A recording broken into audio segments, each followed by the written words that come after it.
Her mother's hand was rough and warm, and it covered hers completely.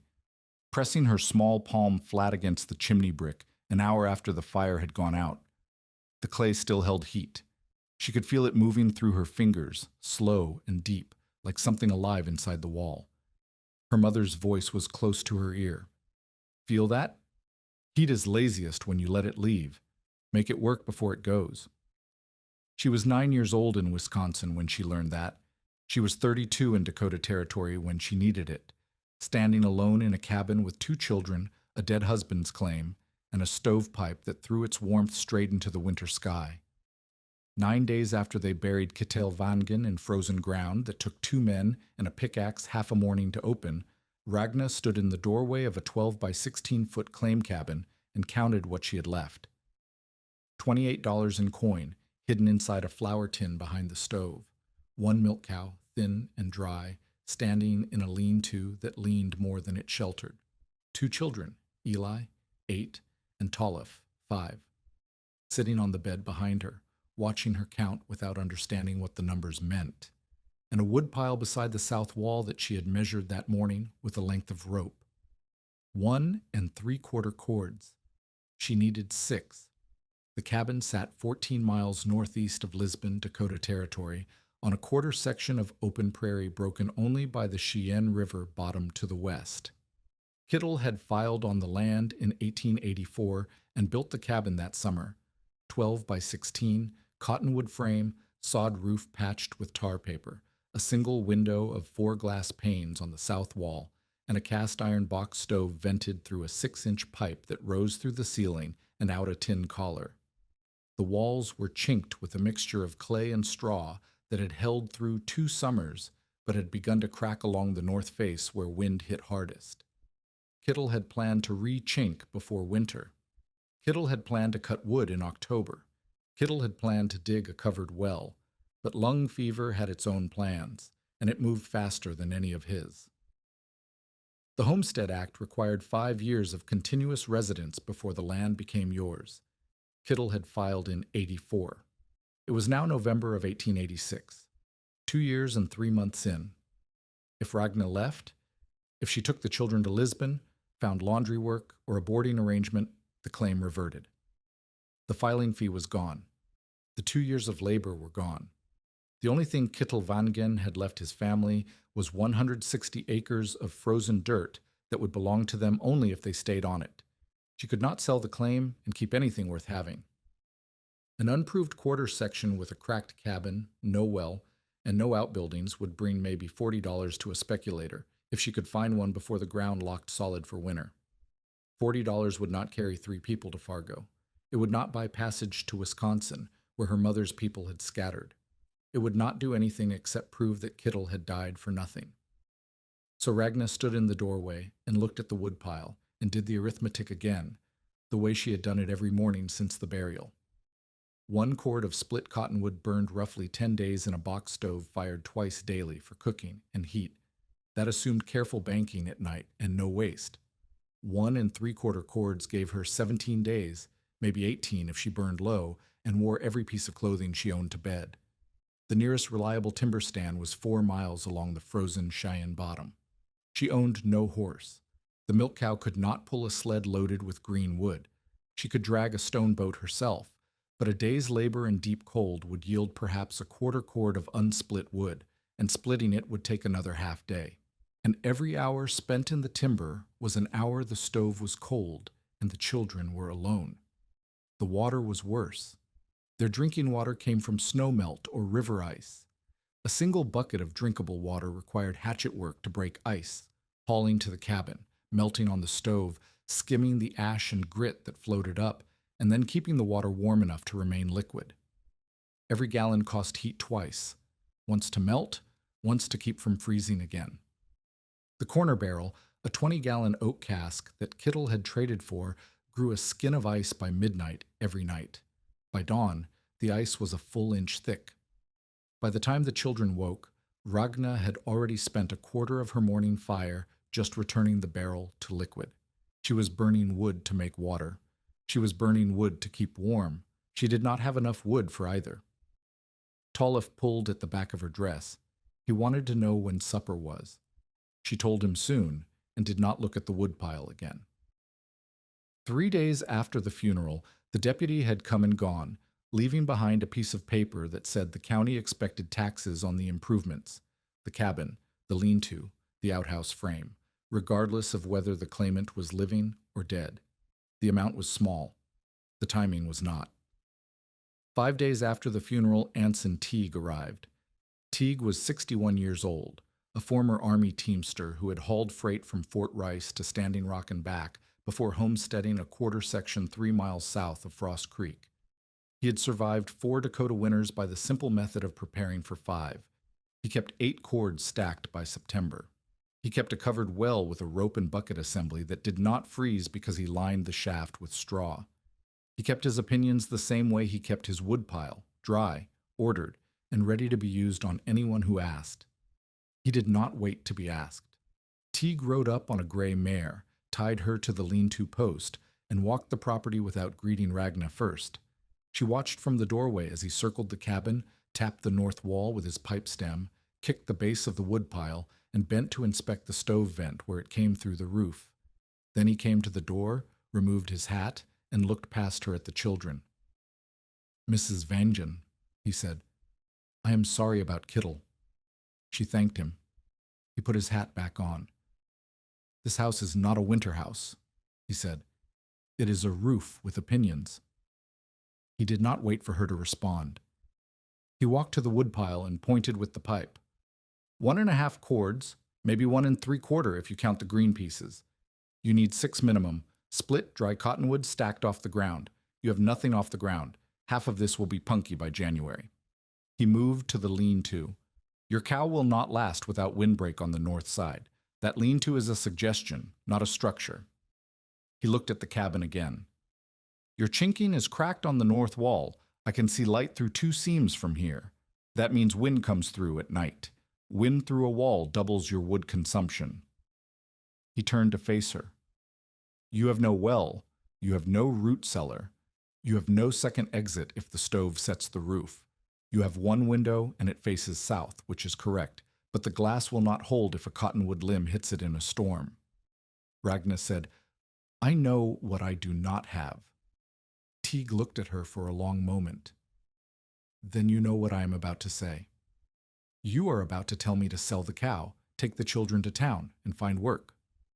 Laundry, cooking, mending. Mrs. Bell takes boarders. You could work through winter and file a new claim in spring with someone else, or sell this one for whatever Klein offers. And if I stay? Teague relit his pipe. The match flared in the gray air, and the sulfur smell reached Ragna where she stood. If you stay, he said, you will be cutting wood every second day. You will be melting ice for water every morning.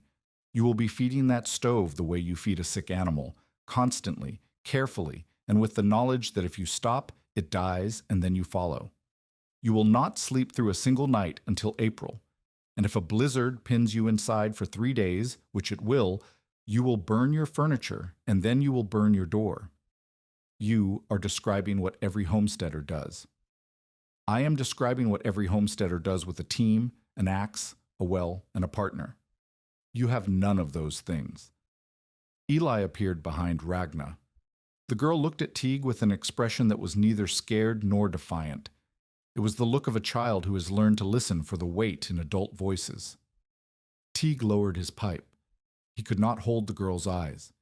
He looked at the woodpile instead. I will send my hired man with 1 cord, he said. Consider it a debt against the claim. But 1 cord does not change the arithmetic, Mrs. Vangen. It only moves the date. He rode away without looking back. Ragna closed the door and sat on the edge of the bed. Tolliff climbed into her lap. Eli stood by the stove and asked if the man was coming back. No, Ragna said. Not with what we need. She looked at the stovepipe rising through the ceiling. The iron was still warm from the afternoon fire, and a faint shimmer of heat rose from its surface, visible in the cold air near the roof boards. Heat, climbing, escaping, gone. She did not yet have the idea, but she had the question. Where did all that warmth go? The idea did not come as a flash. It came as a humiliation. 4 nights after Teague's visit, Ragna woke at 2 in the morning to the sound of Eli coughing. The cabin was dark except for the dull orange line around the stove door, where coals still held. She reached for the water dipper and found it frozen to the rim of the bucket. The bucket itself had a crust of ice thick enough to hold the weight of her hand. She knelt at the stove and opened the door. Coals glowed but gave little heat to the room. She fed 2 sticks of cottonwood in and waited for flame. As the fire rose, she stood and stretched her hand toward the stovepipe, where it climbed past her shoulder height. The pipe was hot. Not warm. Hot enough that she had to pull her hand away after 3 seconds. She looked down at the frozen bucket. She looked up at the hot pipe. The distance between them was 4 feet, 4 feet between ice and wasted heat. Ragna took a rag, wrapped it around her hand, and pressed it against the pipe. She could feel the heat driving through the cloth. She held the rag there until it was almost too hot to touch, then pressed it against the side of the water bucket. The cloth cooled in seconds. The ice did not care. She stood in the dark cabin with one hand on the hot pipe and one hand on the cold bucket and understood something that she could not yet build. The stove was not failing. The stove was generous. It poured heat upward through 6 feet of iron pipe, through the roof collar, and into the sky above Dakota Territory. All night, every night, the stove gave its best heat to the weather, and every morning Ragna burned more wood to replace what the pipe had already carried away. She was not short on heat.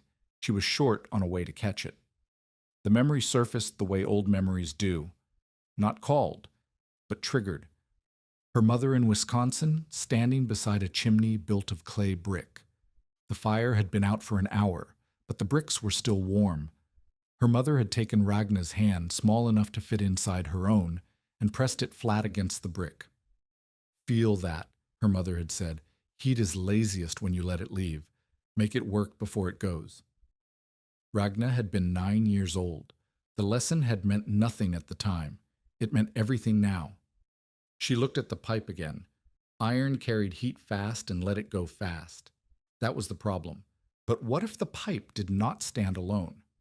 What if something surrounded it, something that could catch the heat the iron was throwing away and hold it? Water. Water was heavy and slow. It took a long time to heat and a long time to cool. She knew this from every miserable morning spent melting ice on the stove. The same property that made water a burden, its stubbornness, its refusal to change temperature quickly, would make it an asset if she could put it where the heat was going. Ragna's first thought was simple. Hang a kettle against the pipe with wire. She tried it the next morning, wedging a tin kettle against the iron with twisted baling wire. By afternoon, the water in the kettle was warm. By evening, it was almost hot, but one kettle held less than a gallon. She needed 50 times that. Her second thought was larger. What if the pipe ran through a tank of water instead of through open air? The fire would heat the pipe. The pipe would heat the water. The water would hold the heat after the fire burned low. And in the morning, instead of a frozen bucket and a cold cabin, she would have warm water and residual warmth radiating from the tank. She was not inventing. She was remembering. Her mother's chimney bricks, holding heat long after the fire died. Water holding heat even better than brick, because water was denser and slower to cool. The pipe was already doing the work. She just needed to stop letting the work escape. That night, after the children slept, Ragna turned over Kittle's land office receipt and began to sketch by the light of a tallow candle. The drawing was crude. A cylinder around the stovepipe, wider than the pipe, sealed at the bottom and open at the top. Fill it with water. Let the pipe heat the water. Draw warm water from a spigot near the base.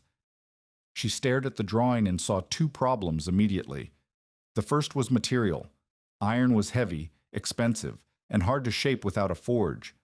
Tin was light, but too thin to hold 50 gallons. She needed something that conducted heat well, could be shaped without heavy tools, and would not poison the drinking water. Copper. The second problem was worse. If the tank was sealed and the water boiled, she would have a bomb beside her children's bed. She had seen what happened to a sealed pot left on a hot stove. The lid blew across the room hard enough to dent the wall. A 50-gallon sealed copper tank over a hot stovepipe would not blow a lid. It would blow the roof. She could not answer that problem yet. She drew a question mark at the top of the cylinder and underlined it twice. Mercy Phelps arrived the next afternoon, not out of friendship, but out of the specific frontier obligation that required neighbors to check on widows before the first hard freeze. Mercy was 40, married to a man who farmed 80 acres east of the Cheyenne and spent winters trapping along the river. She had survived Dakota winters by the method of endurance rather than innovation. More blankets, more wood, more hours awake keeping the fire alive. She found Ragna at the table with the sketch. "What is that?" Mercy asked. Ragna explained, "A copper sleeve around the stovepipe, filled with water, drawing heat that would otherwise escape through the roof."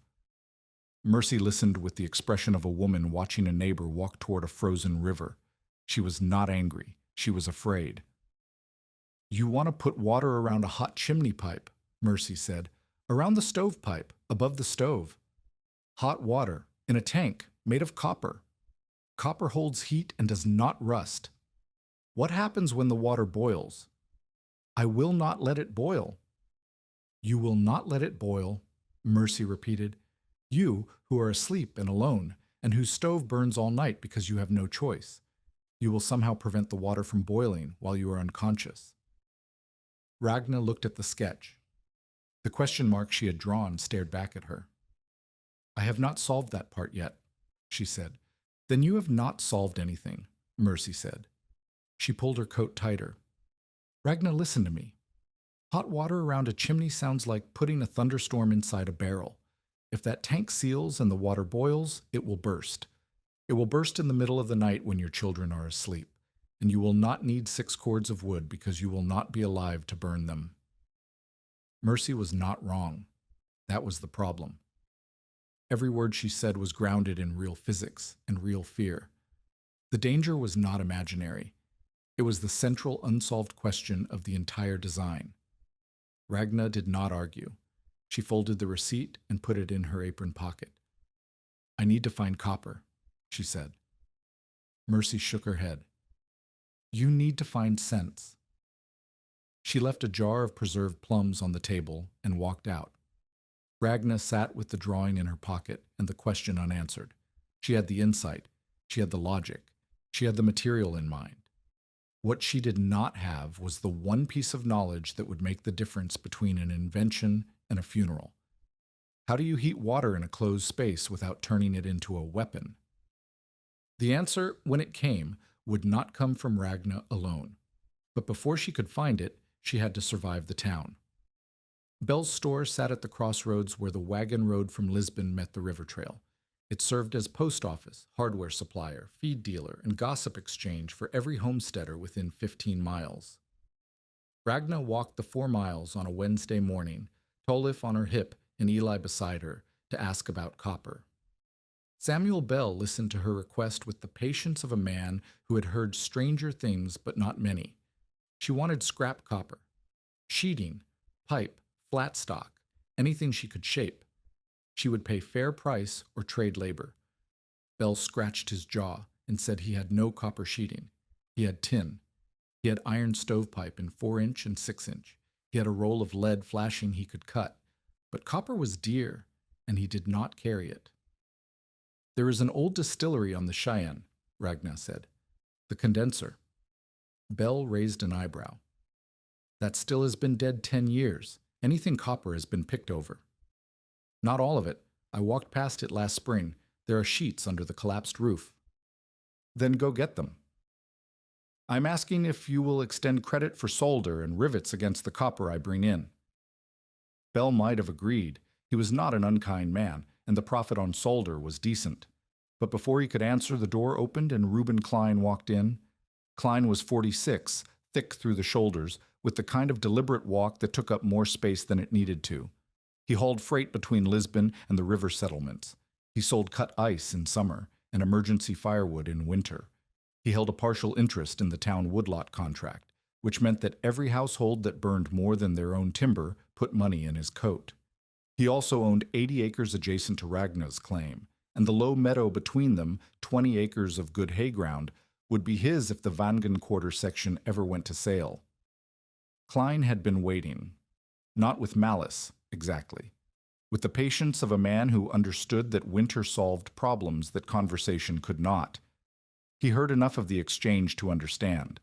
A widow was trying to buy copper on credit to build something around her stovepipe. "What are you building, Mrs. Vangen?" he asked. His tone was conversational. His eyes were not. Ragna told him. She was not ashamed and she was not secretive. She described the tank, the pipe running through the center, the water collecting waste heat, the draw-off spigot.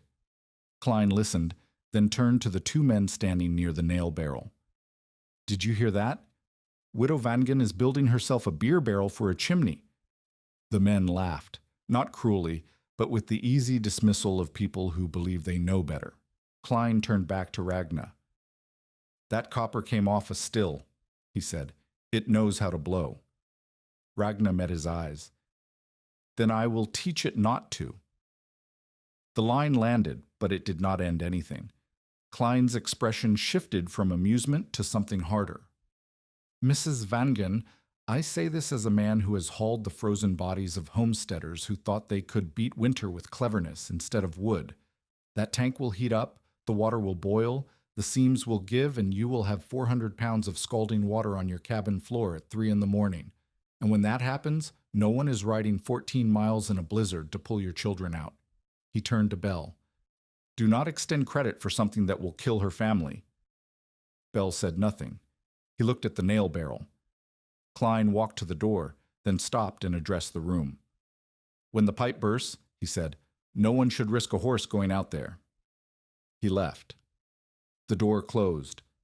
The store was quiet. Ragna looked at Belle. Belle looked at the counter. "I cannot sell you copper on credit," he said. "Not after that." Ragna picked up Tollef, took Eli's hand, and walked out into the gray November light. She had no copper, no credit, no solder, and no ally in the one place where supplies existed, but she had the location of an abandoned distillery with a collapsed copper condenser under its roof. She would go get it herself. 3 days later, Ragna made the trip to the old distillery on the Chien. She left before dawn, carrying a hatchet, a pry bar borrowed from Mercy's husband, and a canvas tarp on a stone boat that she dragged behind her by a rope harness looped over her shoulders. The stone boat was a flat wooden sled, 4 feet by 6, that Kittle had built for hauling field stone. It was heavy. The trail to the river was frozen ruts and dead grass. Tollef stayed with Mercy. Eli walked beside her mother and did not complain. The distillery was a ruin. The roof had caved in 2 years after the operation shut down, and the main timbers lay across the copper condenser like the ribs of something dead. Ragna pried boards away until she could reach the copper. The condenser was a coiled assembly of copper sheeting and tube, green with corrosion in some places, and still bright where the roof had protected it. She worked the hatchet edge under the seams where the copper met the iron frame and levered pieces free. It took 4 hours. Her hands bled through her mittens. The pry bar slipped twice and caught her shin. Eli held boards while Ragna pulled, and once a timber shifted and they both jumped clear of falling debris. By noon, she had 5 sheets of usable copper, each roughly 2 feet by 3 feet, and a coil of copper tubing that had served as the condenser's worm. 2 sheets were cracked and would need to be trimmed. 3 were sound. The tubing had 1 kinked section, but was otherwise intact. She loaded the stone boat, covered it with the tarp, and began the drag back to the cabin. The load weighed close to 60 pounds, which does not sound like much until you are pulling it over frozen ground for 4 miles, with a rope cutting into your shoulders and an 8-year-old walking beside you in boots that are too big because they were her father's, cut down with a knife. They reached the cabin at dusk. Ragna stood the copper sheets against the south wall and sat on the step. She could not close her hands. Eli brought her water from the bucket and waited while her mother drank. Ragna looked at the copper and saw the tank. She saw the problem she could not solve, the pressure, the sealing, the danger. She saw Klein's face and heard his warning about scalding water.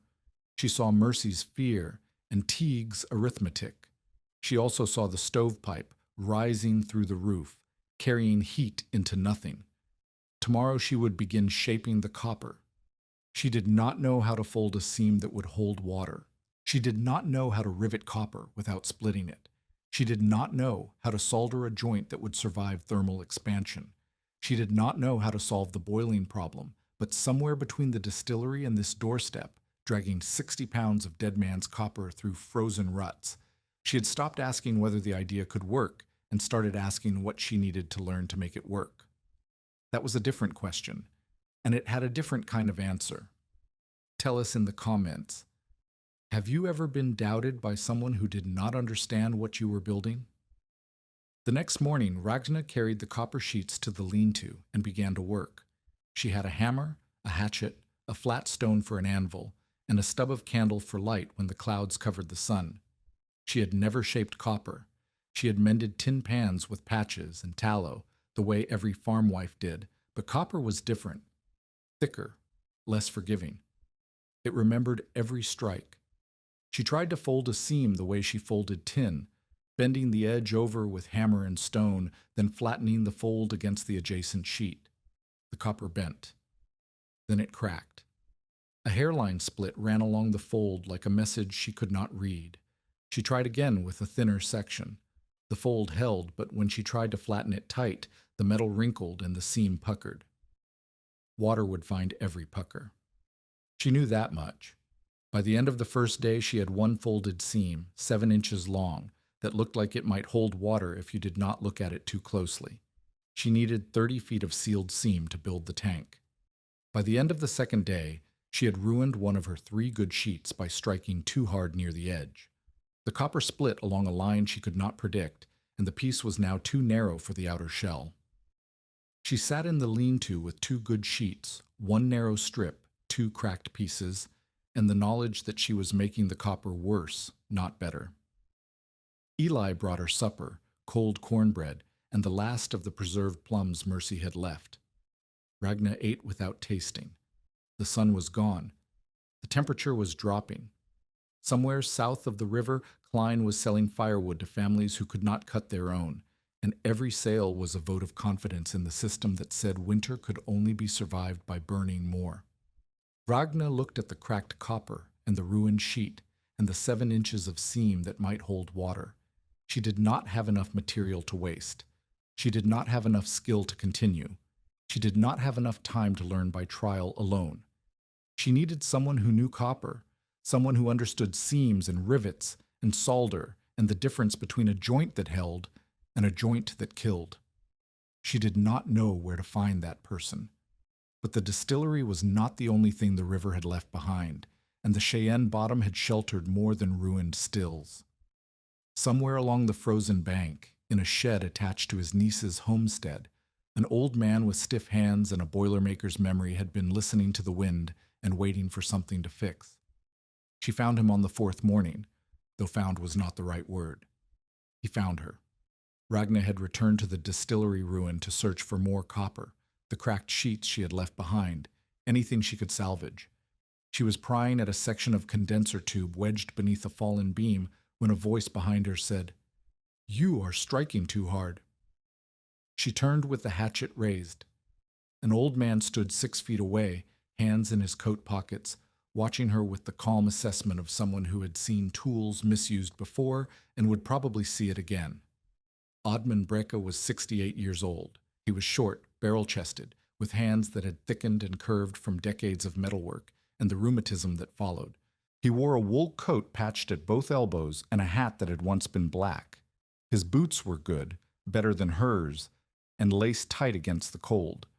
He had come from his niece's homestead a mile upstream, where he lived in a room behind the kitchen and spent his days mending pans, sharpening knives, and sitting beside a stove that was not his. He had been a tinsmith and boiler patcher in Red Wing, Minnesota for 23 years. He had repaired wash boilers, lantern tanks, stove collars, and copper coils on riverboats that carried grain down the Mississippi. His hands had once been the steadiest in the shop. Now they seized in cold weather and trembled when he held small tools. His niece's husband tolerated him because he was useful. His niece loved him because he had raised her after her parents died of typhoid in '69. He had heard, through the efficient gossip network of Frost Creek, that a widow was building something out of copper. He had walked to the distillery to see what she was doing to the metal. Copper does not forgive a hard strike, he said. You are asking it to fold. You are telling it to break. Ragna lowered the hatchet. Soft metal should not be bullied, she said. Oddmund looked at her for a long moment. Something shifted in his face, not warmth, not pity, but recognition. He walked past her to the sheets she had stacked against the ruined wall and examined them. He ran a thumb along the edge of one, then held it up to the gray light and sighted down its length. You separated the cracked from the sound, he said. Yes. And the green corrosion, you kept those sheets away from the others. The green ones taste like pennies. I would not drink water that touched them. He set the sheet down. Who taught you that? Nobody. I licked the copper. Oddmund almost smiled. He pulled his hands from his pockets and held them in front of her. The fingers were swollen at the knuckles, curved inward like claws that had forgotten how to open. He flexed them and winced. I cannot do fine work in cold, he said. I can show you. I can guide you, but my hands are not what they were. I am not asking for charity, Ragna said. Good. I am not offering it. I am offering a trade. You have copper and a reason to shape it. I have knowledge and no reason to use it. Show me what you are building. She showed him the sketch on the back of Kittle's land office receipt. She explained the stovepipe, the wasted heat, the frozen water, the cylinder that would catch what the iron threw away. Oddmund studied the drawing without speaking. He traced the lines with a stiff finger. Then he looked up. Where is the vent? The what? The vent, the escape. The place where steam goes when the water gets too hot. Ragna pointed to the question mark she had drawn at the top of the cylinder. I have not solved that. Then we start there, Oddmund said. Because everything else is metalwork. That part is life and death. He picked up a scrap of copper tubing, no wider than his thumb. He plugged one end with a ball of clay, filled it with a mouthful of water from his canteen, and plugged the other end. Then he set it on a flat stone and built a tiny fire of dry twigs beneath it. They waited. The fire was small. The tube was small. The lesson was not. After 3 minutes, the clay plug at the top blew off with a sharp pop and shot across the shed. It hit the far wall and stuck in a crack between boards. Steam hissed from the open tube like an angry breath. That sound, Oddmund said, is what saves your children, if it has somewhere to go. He pulled the tube from the fire with a stick. A sealed vessel over a fire is a bomb. An open vessel over a fire is a kettle. Your tank must never be sealed.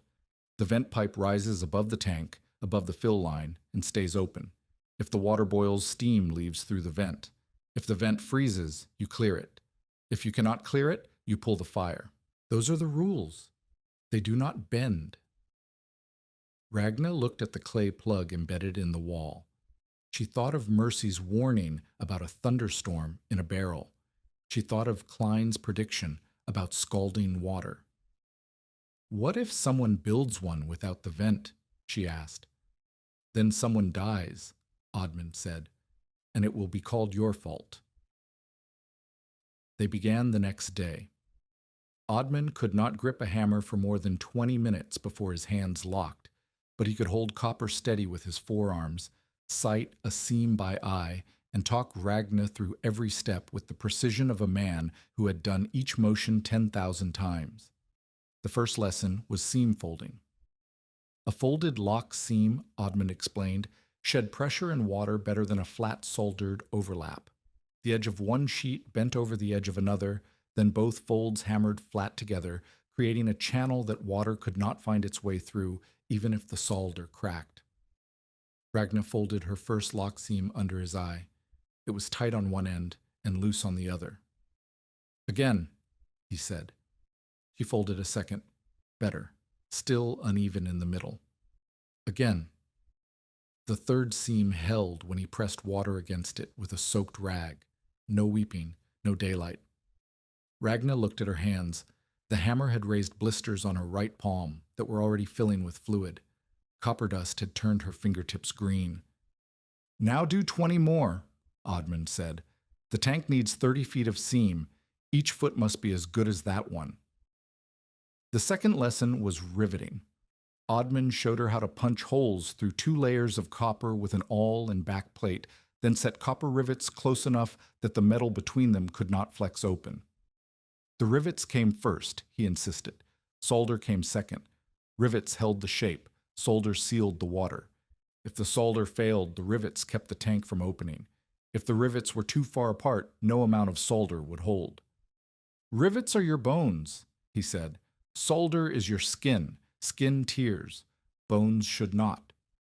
The third lesson was tinning and soldering. The copper had to be cleaned bright at the joint, scraped with a knife edge until it shone before flux was applied. The flux was rendered tallow mixed with sal ammoniac, a combination Odman had used on riverboats. Solder followed heat and cleanliness, he told her. Not pleading. If the joint was dirty or cold, the solder would ball up and roll off like rain on a greased coat. If the joint was clean and hot, the solder would flow into the seam as if it belonged there. Ragna practiced on scrap pieces. Her first solder joint was lumpy and gray. Odman looked at it, said nothing, and held a cup of water against it. Water seeped through in 3 places. He burned the joint apart with a candle flame and made her start over. She cleaned the copper until it shone. She heated the flux until it bubbled. She touched the solder to the joint and watched it flow. Smooth, silver, and final. "Now it is a joint," Odman said. "Before, it was a wish." The fourth lesson came a week later, after the inner sleeve had been shaped around a spare section of stovepipe. Odman placed the copper sleeve on the ground and set a rock on top. "Push down," he said. Ragna pushed. "Harder." She leaned her weight on the rock. The copper sleeve flexed outward. The bottom seam groaned. "That is what heat does," Odman said. "Copper moves when it warms. It grows. Not much. Enough to split a seam that was fitted cold. Your iron straps must hold the shape without strangling it. Leave room, a finger's width between the hoop and the copper when the tank is cold. When the fire heats the pipe, the copper will expand and the hoop will hold. If the hoop is tight to begin with, the copper has nowhere to go, and the seam pays for it." The fifth lesson was the vent itself. Odman fashioned a copper tube, 2 inches wide, that rose from the top of the tank and curved upward like the neck of a goose. The top was open. A small copper hood, shaped like an inverted cup, sat over the opening to keep rain and snow out without blocking steam. "The vent must be higher than the fill line," he said. "If you fill the tank too high, water comes out the vent before steam ever needs to. That is your warning. If water spits from the vent, you have overfilled. If steam spits from the vent, the fire is too hot. If nothing comes from the vent, everything is working. The vent talks to you. Learn to listen." He paused, and for the first time Ragna saw something in his face that was not instruction. It was satisfaction, the kind a man feels when the thing he knows is needed again. "Your mother was right," he said. "Heat is lazy, but lazy is not the same as stupid. Give it a path and it will follow." The weeks ground forward. November turned to December. The sky lost its color and became a flat white lid over the prairie. The first snow came on a Tuesday, light, dry, and mean. It found every crack in the cabin chinking and every gap in the lean-to wall. The cow hunched against the wind and would not come out to drink unless Ragna led her by the halter. Construction moved in stages that Ragna tracked with marks on the wall beside the door. Week 1, copper sheets flattened, 3 usable panels, 1 cracked sheet rejected, cut into patches and reinforcement strips.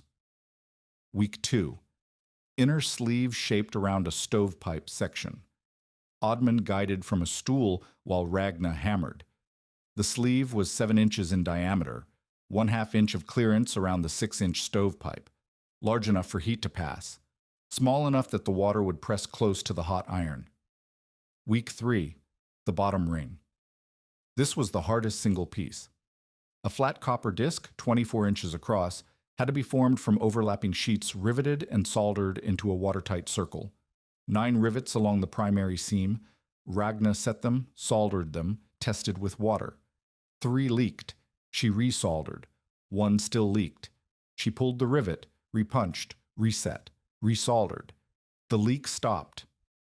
Week 4. The outer shell, 2 curved panels joined vertically. When the panels were riveted and the bottom ring attached, the tank stood on its own for the first time. It listed 1 inch to the left because the seam on the east side was thicker than the west. Oddman told her to shim the base, not fight the lean. A straight tank on a crooked floor is a lie, he said. A shim tank on a crooked floor is honest. Week 5. The draw-off spigot, mounted low on the front face. A copper tube, pinched to fit through a punched hole, soldered on both sides, with a whittled wooden plug for a valve.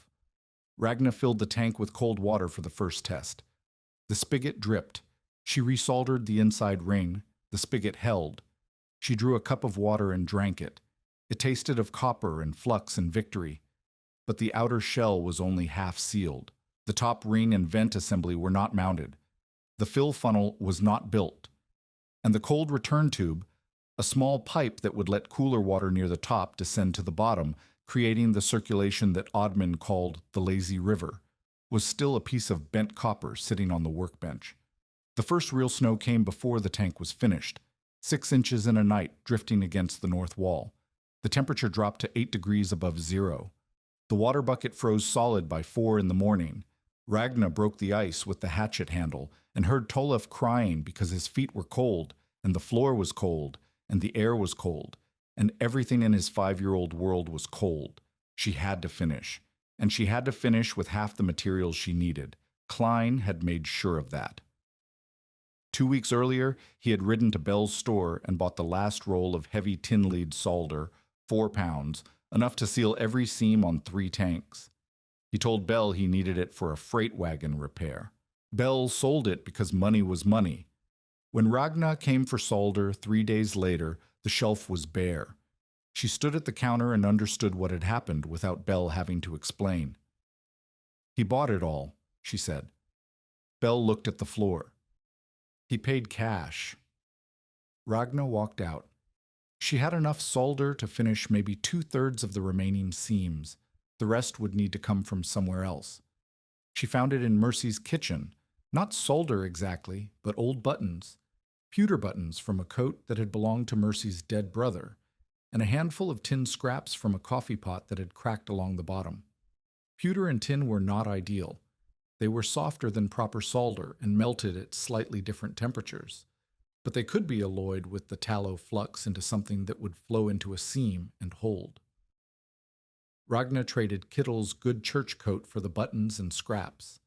It was the coat he had worn to Sunday meeting in Lisbon, the one with the dark wool and the horn buttons.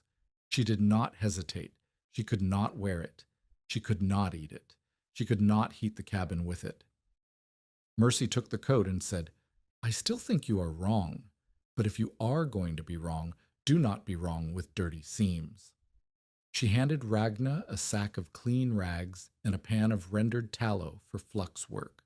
Then she stood in her doorway and watched Ragna walk back toward the cabin with the supplies and did not say anything else. Anson Teague returned on a Sunday, 12 days before Christmas. He rode up to the cabin, tied his mare, and stood outside looking at the lean-to where the tank sat in its cradle of iron straps and oak supports. He did not knock. He walked to the lean-to and looked.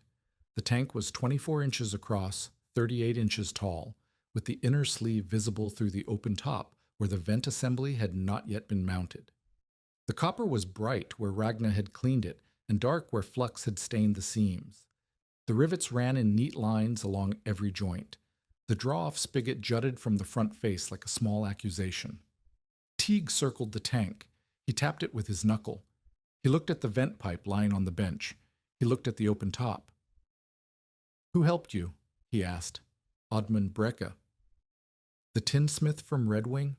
"The same." Teague tapped the seam near the bottom. "Lock seam?" "Yes." "Riveted before soldered?" "Yes." He looked at her. I told you to sell the cow and go to town. You did. You did not listen. I listened. I disagreed. Teague put his hat back on. This tank may work, Mrs. Vangen. It may keep water warm, but it is not wood. It is not a well. It is not a second pair of hands. Warm water is a luxury. What you need is survival. Warm water is survival, Ragnar said. I lose a quarter of my wood-melting ice every morning. I lose a quarter of my heat through that pipe every night. If the tank catches what the pipe throws away, I save wood twice, once for water, once for warmth. Teague looked at the stovepipe, then at the tank, then at the stovepipe again. You had better be right, he said, because if you are not, the wood you spent building this is wood you will not have to burn. He left. He did not send his hired man with another cord, but he did not tell her to sell the claim again. The tank was lifted into place on the 23rd of December. Oddman had insisted on a block and tackle rigged from the cabin's roof beam. Empty, the copper tank weighed close to 35 pounds. Manageable. But once water filled it, 50 gallons at roughly 8 pounds per gallon, the total load would exceed 430 pounds. The stove platform had to hold that weight without shifting. Ragnar reinforced the platform with 2 oak skids, each 8 inches wide, set across 3 flat stones that she had hauled from the riverbank. The stones distributed the weight to the floor joists. The joists rested on cottonwood sills. She checked each sill for rot. One was soft. She replaced it with a section of frozen elm that Oddman had found in his niece's woodpile. The lift took an hour. Ragnar, Oddmund, and Eli worked the rope, while Tollef watched from the bed with wide eyes. The tank swung once and struck the stovepipe with a sound like a dull bell. Ragnar caught it. Oddmund guided it down over the pipe until the inner sleeve settled around the iron with a half-inch of clearance on all sides. They bolted the iron straps to the oak skids.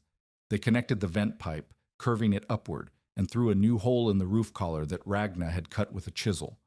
They mounted the fill funnel near the top and the cold return tube on the inside. Then they waited. Oddman insisted on 6 gallons for the first test, not 50.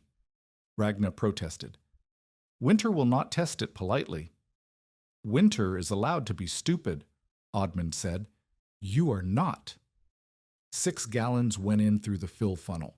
The water sat against the copper, and the copper sat against the stovepipe, and the stovepipe sat cold because there was no fire yet. Ragnar built a fire. Willow kindling and 1 split cottonwood stick. Small. The stove caught and the pipe began to warm. She placed her hand on the copper outer shell. Cold. She waited. 20 minutes. The copper under her hand grew from cold to cool to something that was not quite warm, but was no longer winter. Inside the tank, she could hear a faint sound, not boiling, not bubbling, but a soft movement, water shifting. The thermal-siphon beginning its work. Hot water near the pipe rising, cooler water along the outer shell sinking. A current born from nothing but temperature and gravity. By supper, the 6 gallons were warm to the touch from the spigot. By midnight, the water was hot enough to fog the window nearest the stove. The vent breathed a thread of steam that rose through the roof and disappeared into the black Dakota sky. Ragnar drew a cup from the spigot. She held it in both hands. The heat moved through the copper cup and into her palms and up her wrists, and she closed her eyes and felt warmth that she had not paid for in wood. The cabin was different. Not warm, not yet, not with 6 gallons, but different. The air near the stove wall was softer. The cold that usually crept along the floor from the north chinking was still there, but it met resistance. The tank radiated gently, the way a stone beside a fire radiates after the flames are gone. They filled the tank to 30 gallons the next day, then 40. By Christmas morning, 50 gallons sat around the stovepipe, and the numbers told a story that Teague's arithmetic had not imagined. 1 armload of cottonwood heated both stove and tank. The stove burned for cooking and warmth. The pipe carried heat upward. The tank caught the heat and held it. The water stayed warm through the night, radiating into the cabin air. By morning, the corner barrel, sitting 3 feet from the tank, was not frozen. For the first time since Kittel died, Ragna did not wake before dawn to break ice. But Oddmund was careful about hope. "This is gentle cold," he said, looking at the sky. "Single numbers above 0. This is not a test. This is a practice." He pointed north. "The real cold has not come yet. When it comes, it will not knock." January came hard. The sky dropped like a ceiling being lowered by a hand that did not care what was underneath. The temperature fell to 9 below 0, then to 14 below, then to something that no one in Frost Creek had a thermometer accurate enough to measure, but that everyone could feel in the way metal stuck to skin and breath turned to ice before it left the mouth. The train from Lisbon stopped running for 6 days. Families that had counted on resupply found the tracks drifted shut and the telegraph wire down. Woodpiles that had looked adequate in December now looked like arguments against the truth. Men cut green cottonwood that hissed and smoked on the fire and gave half the heat of seasoned wood. Pumps froze. Wells froze. The Cheyenne froze to a depth that made cutting river ice a full day's work with an axe and crosscut saw. And still, the real storm had not come. It came on a Thursday, the 12th of January. The morning was strange.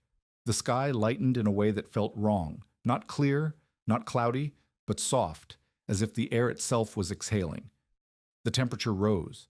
Snow dripped from eaves. Eli came to the door and asked if spring was coming. Ragna looked at the sky and felt the wrongness in her chest. She had seen this softness before, on the Mississippi bluffs in Wisconsin, when her mother had pulled her inside and barred the door. The warmth before the cold, the exhale before the blow. By noon, the wind shifted. By 2, the temperature was falling so fast that the dripping eaves froze into spikes between 1 hour and the next. By nightfall, the world outside the cabin had become a white wall of moving snow driven by wind that found every crack, every gap, every chink in every wall in Frost Creek. The black frost hit like a door slamming. Ragna sealed the door with rags and a board. She stuffed the window frame with a folded blanket. She opened the stove draft full and fed the fire with the best cottonwood she had. The pieces Oddmund had helped her split. Dense, dry, quartered logs that caught fast and burned hot. The tank responded. The water climbed in temperature as the stovepipe threw heat against the copper inner sleeve. The spigot water went from warm to hot within an hour. The vent breathed a steady thread of steam. The cabin air near the tank wall held at a temperature where breath was visible, but skin did not ache. Then Tollef began to cough. Not the dry cough of cold air, a wet barking cough that came from deep in his chest and ended with a sound like a seal calling across water. Croup. The same illness that started in the throat and descended until the child could not breathe without the bark, the wheeze, the desperate sucking of air through a windpipe that was swelling shut. Ragna knew croup. Every frontier mother knew croup. The treatment was steam and warm cloths. Steam to loosen the airway. Warm, wet cloths on the chest to draw the swelling down. Both required what most cabins in a blizzard did not have: hot water. Plenty of it, continuously. She drew a basin of hot water from the spigot and carried it to the bed. She soaked a cloth and laid it across Tollef's chest. The cloth cooled in minutes. She replaced it with another, and another. Each time she went to the spigot, hot water was there. She did not have to melt ice. She did not have to wait. The tank fed the basin, and the basin fed the cloths, and the cloths held the steam against her son's chest while the blizzard outside tried to freeze every living thing between the Cheyenne and the Missouri. She hung a wet blanket near the stove. The tank's radiant heat and the fire's direct heat turned the blanket into a steam source. The cabin air went from dry and biting to damp and bearable. Tollef's breathing eased, not cured, eased. The bark softened. The wheeze shortened. He slept. The stove burned hard. The pipe threw heat. The tank caught it. And in the wall of white noise that was the blizzard, Ragna could hear the faint pulse of the vent. A soft hiss each time the water climbed too close to boiling. A silence when she pulled coals back and let the fire settle. She remembered Oddmund's lesson. The vent talks to you. Learn to listen. At 11 that night, she made a mistake. Tollef's cough worsened and she panicked. She stuffed the stove with 3 logs instead of 1. The fire roared. The pipe glowed. The vent went from a whisper to a steady jet of steam that shot upward through the roof collar and screamed against the wind. The tank was too hot. The water was approaching a boil. The seams groaned. A sound she had never heard before, a metallic ticking that ran along the rivets like fingers tapping. She heard Oddman's voice in her head. If the vent is screaming, the fire is too hot. Pull coals back. Do not stuff more wood in. The vent is not complaining. It is saving you. She opened the stove door, raked 2 logs to the front, and closed the draft halfway. The fire subsided. The vent quieted. The ticking stopped. The water temperature dropped from near boiling to simply hot. The seams held. That moment, the choice to pull back instead of push forward, was the moment the tank proved it was not a bomb. It was a system, and the operator mattered as much as the copper. At 2 in the morning, the knock came. Ragna opened the door to a blast of wind and a boy standing in it. Mercy Phelps's eldest, 14 years old, face white above a scarf wrapped twice around his neck, carrying an empty tin pail. "Mama's baby has stopped nursing," the boy said. His voice was flat with cold and fear. "Every cloth in the house is stiff. The water froze. She cannot warm anything." Ragna looked at the pail. She looked at the tank. She looked at Tollef, sleeping in the damp, warm air, with his chest rising and falling in a rhythm that was not perfect, but was alive. She had to choose. Every gallon she sent out the door was a gallon that would not be in the tank when Tollef's cough returned. The fire could reheat the water, but reheating cost wood, and wood was finite, and the blizzard showed no sign of stopping. She filled the pail from the spigot. The water steamed in the cold air that poured through the open door. She sealed the pail with a lid and wrapped it in a dry cloth. "Eli," she said. Her daughter appeared from the corner. 8 years old, too young for what was about to be asked. "Take this pail to Mercy's house. Keep it under your coat. Follow the fence line. Do not cut across the open drift. When you reach the corner post, turn east and count 50 steps. The door is on the south side." Eli took the pail. She did not argue. She did not cry. She put on her father's cut-down boots and her mother's second coat, and she walked into the whiteout with hot water against her chest. If you are invested in this story, subscribe and stay with us, because what happens next changes everything. The minutes after Eli left were the longest of Ragna's life. She stood at the window, but the window showed nothing. White. Moving white. The sound of wind so constant it stopped being sound and became the texture of the world. Tollef stirred. His cough was softer now. The steam had done its work. But every breath Ragna counted was her daughter's, somewhere in the dark between 2 cabins, carrying warmth through a blizzard that did not care about children or copper or the difference between living and dying. Eli returned 41 minutes later. Ragna counted. The girl came through the door with an empty pail and a face so red with cold that it looked burned. She said Mercy was crying. She said the baby was wrapped in the warm cloth. She said Mercy's husband was not home. She said the stove was almost out. Ragna filled the pail again. This time she sent it with a bundle of 3 cottonwood sticks. Across Frost Creek, the night unraveled.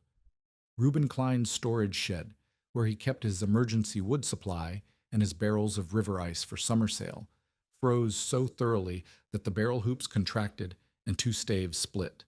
The water inside did not melt. It expanded as it froze harder and blew the barrels apart. His men tried to chop river ice for drinking water the next morning, and found the ice so thick and the wind so fierce that they worked an hour for half a bucket of muddy chips. Anson Teague's wife tried to thaw their pump by pouring boiling water down the shaft. The water froze before it reached the stuck valve. The pump handle seized worse than before. Teague spent the rest of the night melting snow on his stove, 1 pot at a time, burning wood at twice the normal rate to produce water that tasted of ash. Cormac Bell, Samuel Bell's bachelor cousin, was found alive but delirious in his claim cabin 2 miles north. He had burned both chairs, his table legs, and part of his door frame to keep the fire going. His water barrel had frozen solid. He had eaten snow, and his body temperature had dropped to the point where he could not stop shaking or form words. The black frost did not discriminate. It tested every cabin, every stove, every woodpile, every plan. And every plan that depended on melting ice with fire and keeping water liquid through brute consumption of wood failed the same way, slowly, expensively, and with the constant dread of running out. In Ragna's cabin, the tank held. It held through the night when she pulled the coals back. It held through the morning when she refired and the vent hissed twice and then settled. It held through the second night when the wind shifted north and the temperature dropped further, and the frost on the inside of the north wall grew thick enough to scrape with a fingernail. The water stayed warm. The spigot delivered. The children drank hot water with a pinch of sugar and did not know that the cabin 3 miles south was burning furniture. But the third thing the tank did was the thing Ragna had not predicted, and Oddmund had only hoped for. After the fire burned down to coals at midnight, the tank continued to radiate. 400 pounds of hot water do not cool quickly. The thermal mass that made water so maddening to heat, its stubborn refusal to change temperature, now worked in reverse. The water gave its heat back to the cabin slowly, over hours, bridging the gap between the last log and the next fire. The air near the stove wall held above freezing. The corner barrel did not freeze.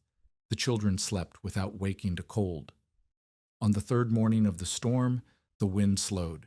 The sky remained white, but the violence left it. Ragna opened the door and saw a world remade in ice and silence. And then she saw the dog. Eli's hound, a half-bred shepherd that Kittle had taken in trade for fence work, stood at the corner of the cabin and stared east, not moving, not barking, just staring with the fixed attention of an animal that hears something a human cannot. "Mama," Eli said. "He has been doing that since before light." Ragna followed the dog's gaze. East, toward the willow brake along the Cheyenne. The snow was knee-deep and crusted. Nothing moved. She told Eli to stay with Tolliff. She put on every piece of clothing she had and waded east, following the dog, who moved ahead of her in lunging jumps through the crust. She found Oddman 200 yards from the cabin, in the willows, face down in the snow. He had tried to walk from his niece's homestead to Ragna's cabin after hearing the vent whistle, the high, thin sound the vent made during hard firing, carrying on the storm wind across the frozen bottomland. He had not made it. His coat was stiff. His hands were bare. The gloves had come off somewhere behind him, pulled by branches or lost in a fall. His face was gray. She could not carry him. She ran back to the cabin, took the rope from the lean-to, and ran to Teague's place. Teague came without question. They dragged Oddmund on the stone boat back to Ragna's cabin, and they carried him inside, and they stripped his boots and his socks and his coat, and Ragna drew hot water from the tank, and soaked cloths, and wrapped his feet in his hands, and pressed warmth against his chest while his breathing rattled like something broken inside a box. He survived the night.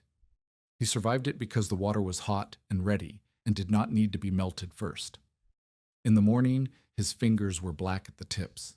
He would lose 2 on the right hand and 1 on the left. But he opened his eyes and looked at the tank and said, "It held." "It held," Ragna said. "The vent?" "It screamed once. I pulled the fire back." "Good." He closed his eyes. "You listened." The morning after the black frost broke, Frost Creek looked like a battlefield that had been fought with ice instead of iron. Fence posts leaned where drifts had pressed them. The road from Lisbon was a trench cut by the first wagon that tried to pass, and even that wagon had turned back a mile out. Wood piles that had been stacked 4 feet high were now buried or scattered. Every bucket, barrel, and trough in town had cracked, split, or frozen solid, and at Ragna Vangen's cabin, the spigot still ran warm. Word moved the way word always moved in a settlement of 40 families spread across 15 miles of open ground, not through newspaper or post, but through the specific, practical gossip of people who had just survived something together. Mercy Phelps told her neighbor that hot water had come from the widow's chimney in the middle of the storm. The neighbor told her husband. The husband mentioned it at Bell's store while buying nails for a barrel he was rebuilding. Bell's wife told the schoolteacher's wife. By the end of the week, every household within 5 miles knew 2 things: that Ragna van Gen's copper chimney tank had held through the worst freeze anyone could remember, and that it had supplied hot water to 2 cabins without burning a single extra stick of wood. The first visitor came 3 days after the storm, then 2 more, then 5 in a single afternoon. They came with questions that were really confessions. How did it work? How much copper? How did the water not freeze? Each question contained the admission that their own system, more wood, more fire, more melting, more waiting, had failed. They had survived, but they had survived the way a man survives a beating, by enduring, not by winning. Ragna's tank had done something different. It had turned the stove's waste into supply. It had made the pipe, the one piece of every cabin that everyone treated as a necessary loss, into the most productive part of the system. Ragna showed them. She drew water from the spigot. She pointed to the vent. She let them touch the copper and feel the warmth stored in the water. She answered every question with the patience of someone who understood that the questions were not about copper. They were about pride. Every man and woman who stood in her cabin and asked how the tank worked was admitting that a 32-year-old widow with 2 children and no team had solved a problem that they, with partners and horses and full wood piles, had not thought to ask. Anson Teague came back on a Saturday. He came alone, without his mare, walking the 3 miles from his place in boots that left deep prints in the crusted snow. He carried his hat in his hands. Ragna was at the workbench in the lean-to, cutting a patch for a seam that had wept slightly during the 3rd night of the storm. Not a failure, but a warning. She looked up when his shadow crossed the doorway. Teague did not greet her. He walked to the tank, which was visible through the open cabin door, and stood beside it for a long time. He examined the vent pipe where it rose through the roof collar. He bent and looked at the reinforced base, the oak skids, the stone footings. He traced the cold return tube with his finger, following it from the upper tank wall down to the bottom, where it curved inward toward the stovepipe sleeve. He touched the seam patches, 3 of them now, bright copper against the darker original, and pressed his thumb against each one. Then he turned to Ragna. "I told you a winter house needed 6 cords," he said. "I should have asked what the house was wasting." He said it without ceremony, without apology, without the weight of a man performing humility. He said it the way he said everything, as a fact he had evaluated and found to be true. "How much wood did you burn?" he asked. Ragna told him. She had kept a tally, mark by mark, on the wall beside the door. Through December, January, and what they had endured of February, she had burned 4 1/4 cords, not the 6 Teague had prescribed, not even 5. 4 1/4, including the wood she used to heat water for Tollef's croup, the wood she sent to Mercy, and the wood she burned during the 3 hardest days of the black frost. Teague did the arithmetic in his head. She could see him doing it, the slight movement of his lips, the narrowing of his eyes. "You saved nearly 2 cords," he said. "I saved the wood I used to spend melting ice, and I saved the heat the pipe used to throw away." He nodded slowly. "The pipe is the leak in every cabin on this creek. I've known that for 10 years. I never asked what to do about it." He put his hat on. "May I bring my nephew to see it? The boy is building a cabin on the claim north of mine. He will need to understand this." "Bring him," Ragna said. "Bring anyone who wants to learn." Teague left.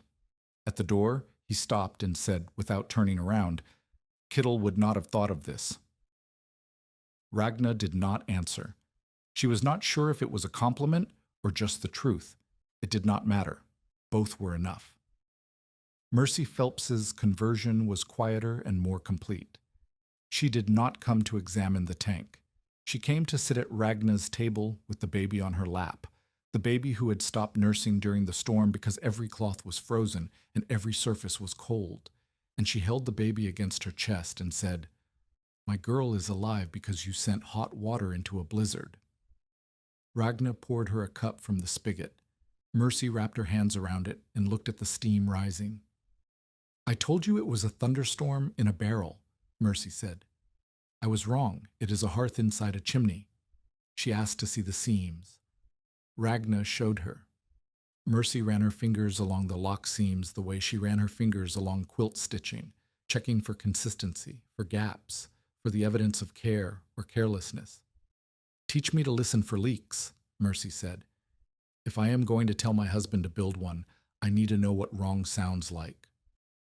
That afternoon, Ragna taught Mercy how to press a dry cloth against a seam and check for damp spots, how to hold a candle near a joint and watch for the flame to flicker where steam escaped, how to tap the copper with a knuckle and listen for the difference between a tight seam and a loose one. The tight seam rang.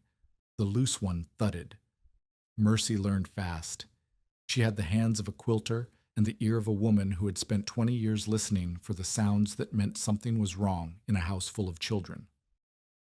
The measurable results spread through Frost Creek the way heat spread through the tank, slowly, unevenly, but with a persistence that could not be reversed.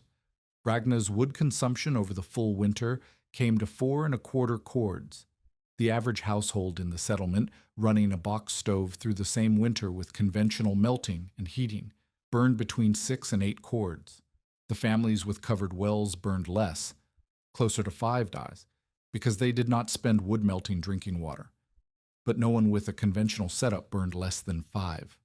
4¼ cords.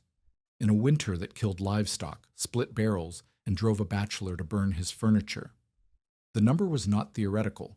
It was Ragna's tally marks, scratched into the wall beside the door, 1 mark for each armload fed to the stove. The number mattered because wood was not free. Cutting, splitting, hauling, and stacking 6 cords of cottonwood represented roughly 90 hours of labor for a man with a team. For a widow without a horse, the labor was double. Every cord Ragna did not burn was 20 hours she could spend on other work, mending the chinking, reinforcing the lean-to, patching the cow's shelter, teaching Eli to read from Kittle's Bible. The second number was water. Through the worst week of the black frost, Ragna had drawn hot water from the spigot without once needing to melt ice on the stovetop. The families around her had spent between 2 and 4 hours per day during the same week on the cycle of chopping ice, hauling it inside, melting it, skimming the grit, and keeping it from refreezing. Those hours were not leisure hours. They were survival hours taken from sleep, from childcare, from every other task that kept a homestead alive.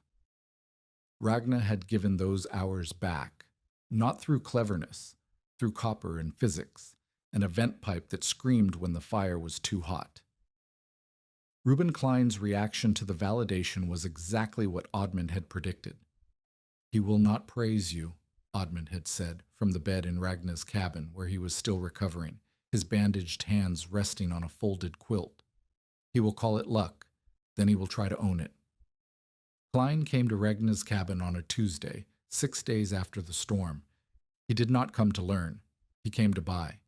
He stood in the doorway. He did not step inside and looked at the tank the way a man looks at a horse he wants to own but does not want to admire. $7, he said, for the design. I will handle the installations, proper installations done safely, by men who know metal. You do not know metal, Ragna said, and the design is not for sale.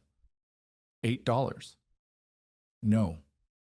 Klein's expression did not change. Mrs. Vangen, people will try to build this themselves. They will make mistakes. Someone's cabin will fill with steam, or someone's floor will collapse under the weight, and when that happens, every person in this settlement will blame you. Let me handle it. I have the men. I have the freight. I have the trust of this community. You have the freight and the men, Ragna said. You do not have the trust, and you did not have the solder when I needed it. Klein's jaw tightened. He remembered. She remembered. The 4 pounds of solder he had bought to keep her from finishing. That was business, he said. So is this. He left. At the hitch rail, he turned to the 2 men who had come with him and said, loud enough for Ragna to hear through the open door, when a cabin burns because of widow plumbing, it will be on her conscience. Oddmund healed slowly and incompletely. The frostbite took the tips of 2 fingers on his right hand and one on the left. The stumps were wrapped in clean linen that Ragna changed every second day, boiling the cloths in water drawn from the tank. The irony was not lost on either of them. The tank that he had helped build now provided the hot water that kept his wounds clean. He could no longer rivet. The precision grip that set a rivet flush against copper required fingertips he did not have. But he could still sight a seam. He could still judge a fold by the sound of the hammer. He could still talk Ragna through a problem by describing what his hands used to do. In the weeks after the Black Frost, they worked together on improvements. Not a new tank, the original held, but refinements that came from living with the system through a real winter. The first improvement was a removable clean-out plate at the bottom of the tank.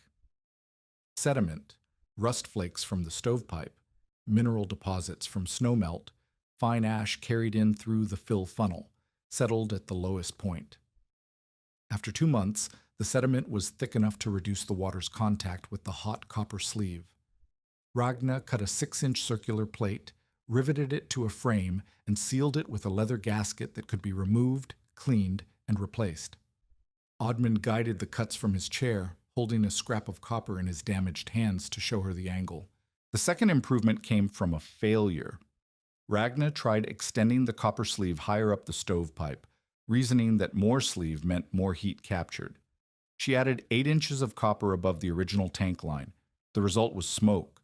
The extended sleeve cooled the smoke in the pipe too quickly, weakening the draft. The stove struggled to draw. The cabin filled with a haze that made Eli cough and Tolif cry. Ragna cut the extension down. She learned the lesson through choking air and stinging eyes. Not every gain in heat capture was safe. The stove needed hot smoke to pull air through the firebox. Cool the smoke too much and the whole system failed. There was a balance point, a height beyond which the sleeve did more harm than good, and she had found it by exceeding it. "You could have asked me," Oddmund said when she told him. "I could have, but then I would have known your answer, not the reason behind it." He looked at her for a long time. "You are not a student anymore," he said. "I was never a student. I was a woman with a frozen bucket." The partnership between them deepened through work, not conversation. They rarely spoke about anything beyond copper, stoves, and weather, but the silences between them carried weight. Oddmund told her one evening while she heated his cloth wraps that he had patched a boiler on the steamboat River Queen in 1858, and the captain had not thanked him. He told her that his wife had died in '63, and he had not remarried because no woman wanted to live with a man whose hands smelled of flux. He told her that his niece's husband resented the extra mouth, and he had heard the man say so through the wall. Ragna told him that Kittel had been kind but not clever, and that she had loved him for the first quality and suffered for the second. She told him that her mother had died 2 years ago in Wisconsin, and she had not been able to attend the funeral because the train fare was more than they had. She told him that she sometimes dreamed of the stovepipe without the tank, the heat escaping, rising, vanishing, and woke with the feeling that something important was leaving and she could not catch it. "That is grief," Oddmund said, "not heat." They did not embrace. They did not perform closeness. He was 68 with broken hands and a chest that rattled when the air was cold. She was 32 with 2 children and a claim to prove. But they trusted each other in the way that only comes from building something together that could have killed them both. In March, Oddmund's chest worsened. The cold he had caught during the rescue, or the cold that had never fully left his lungs since the blizzard, settled deeper. He coughed in a way that Ragna recognized because she had heard it before, from Kittel, in the weeks before the end. She moved him from his niece's homestead to her cabin. The niece's husband did not object. Oddmund lay in the bed by the stove, where the tank radiated warmth day and night, and he listened to the copper tick as the fire rose and fell. He died on a Tuesday in late March, when the first melt was already softening the south-facing drifts. He died quietly, without drama, the way old men die when their lungs are full and their work is finished. His last clear words were spoken to Ragna the evening before when she showed him a new design for a smaller tank, 22 gallons, light enough for one person to lift, meant for the claim shanties that dotted the prairie. He looked at the drawing and said, "Do not let them make it cleverer than safe." She said she would not. He gave her his riveting stake, a tapered iron bar, smooth from decades of use that had shaped every rivet he had ever set. The handle was wrapped in leather that had darkened with sweat and flux and time. "This weighs more than it should," he said. "That is because it carries everything I know." He closed his eyes. By morning, he was gone. The stake was cold when Ragna took it from beside the bed. She held it in both hands and felt the weight of iron and the weight of everything it meant. For weeks afterward, every copper seam she folded carried the sound of his hands. The rhythm he had taught her, the pause between strikes that let the metal settle, the final tap that said the fold was true. She hung the stake above the kitchen door and did not take it down for the rest of her life. Spring came and went. Summer dried the trails and opened the roads and brought new claimants up from Lisbon with wagons and ambition and no knowledge of what the winter ahead would cost. Ragna spent the summer building. 3 tanks for neighbors who paid in labor and wood, 2 for new claimants who paid in flour and a promise to help with her hay when it was ready to cut, 1 for Bell's store, where Mrs. Bell wanted hot water for the laundry room she ran out of the back. Each tank taught her something. Each installation revealed a new mistake that could be made. A spigot mounted too high, where children could reach it and scald themselves. A base platform built from green wood that shrank and tilted. A vent pipe run too close to roof timbers that could char and catch. She wrote the 3 rules on the back of flour wrapping and gave a copy to every household that took a tank. Never seal the tank. Leave the vent higher than the fill line. Do not hang 50 gallons on weak floorboards. Simple enough that anyone could remember. Specific enough that anyone who followed them would be safe. Oddman's voice lived in the rules. His hands lived in the stake. His knowledge lived in the seams. The second winter arrived with less shock, but more expectation. Families that had installed tanks checked their vents and filled their copper before the first freeze. Families that had not yet built one watched the sky and calculated whether they could manage another winter the old way. The schoolhouse became the test.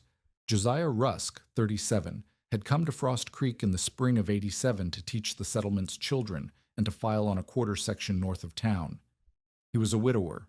His wife had died in childbirth 2 years prior in Illinois, and he carried himself with the careful posture of a man who built things precisely because he understood how easily things fell apart.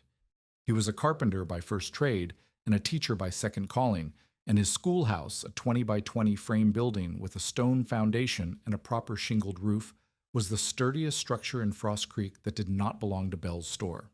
Ragna had installed a 22-gallon tank in the schoolhouse in November, 2 weeks before the first hard freeze.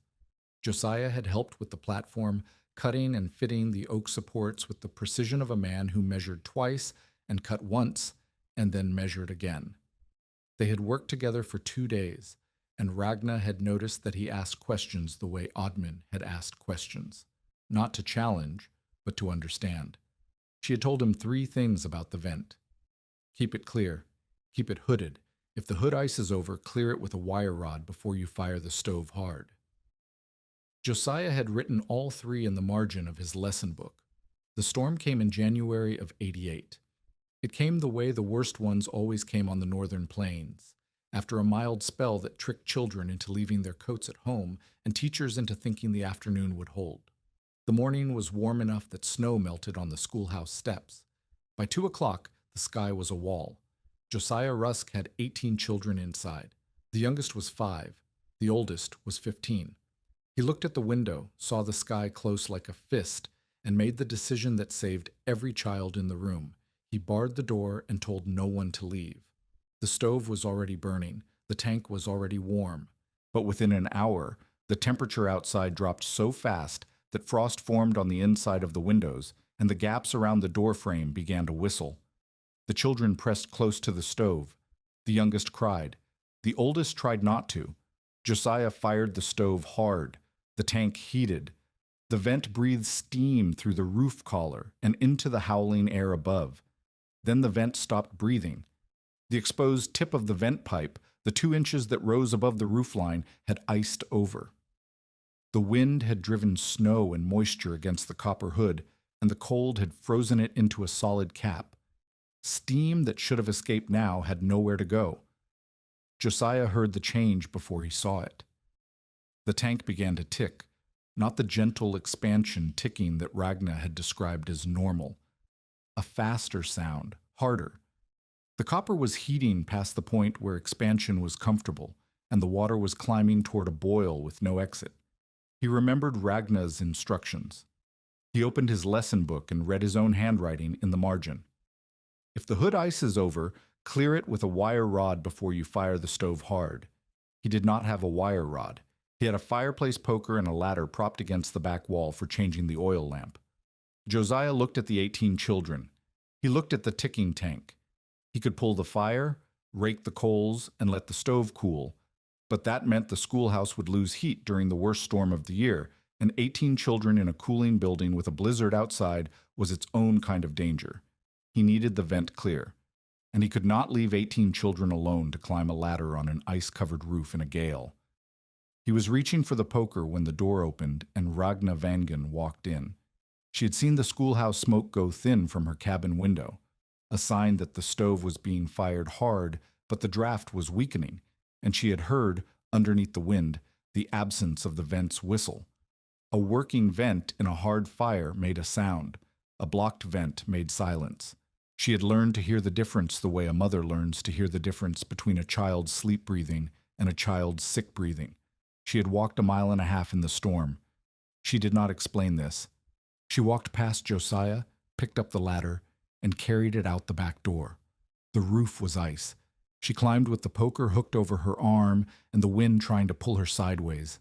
At the vent, she could see the cap of ice, white and solid, sealed over the copper hood like a cork in a bottle. She struck it with the poker. The ice cracked. She struck again. The cap broke apart.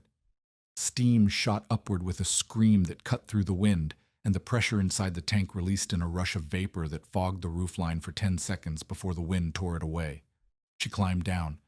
She went back inside. She closed the door. Her hands were bleeding where the poker had slipped, and her face was raw from wind, and she was shaking in a way that had nothing to do with cold. Josiah looked at her. The children looked at her. No one spoke. She walked to the tank and placed her hand on the copper. The ticking had stopped. The vent was breathing again. The water inside was hot and circulating and safe. "You need a longer hood," she said, and a wire rod hung beside the stove. Josiah nodded. "I will build both tomorrow." If this story reminds you why preparation matters, share it with someone who needs to hear it. The schoolhouse tank supplied warm drinks to 18 children for the next 9 hours. Josiah heated water in cups and passed them down the rows. The children wrapped their hands around the warm copper and tin and waited for the storm to pass. Parents began arriving after midnight, following ropes strung between buildings, carrying lanterns that the wind blew out and relit and blew out again. Every parent who stepped through the door and found their child warm, alive, and holding a cup of heated water looked at the copper tank beside the stovepipe and understood what it was. No one called it a widow boiler that night. Reuben Klein heard about the schoolhouse.